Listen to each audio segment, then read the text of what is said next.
Ada 5 gram gold bar ni boleh buat apa je? Tuan-puan, di tangan Adam sekarang ada sekeping gold bar 5 gram. Nilainya sekarang hampir mencecah RM2,700. Jadi, jom Adam kongsikan apa matlamat yang kita boleh capai dengan sekeping 5 gram gold bar ni. Yang pertama, untuk anak muda yang nak berkahwin, kumpul 15 keping dah boleh berkahwin tanpa perlu berhutang.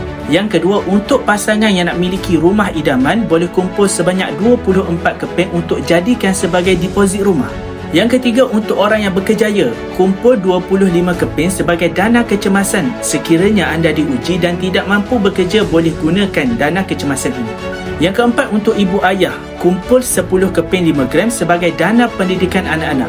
Nanti bila dah besar, mereka boleh sambung belajar di universiti tanpa perlu berhutang.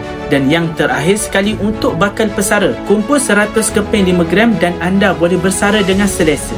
Jadi sebenarnya banyak lagi matlamat yang kita boleh capai dengan simpanan emas. Yang penting kita letakkan matlamat yang jelas supaya tabungan sentiasa bertambah. Bagi tuan-puan yang nak tahu cara bermula, boleh terus rujuk pin video di profil atau boleh isi beg biru sekarang, okey?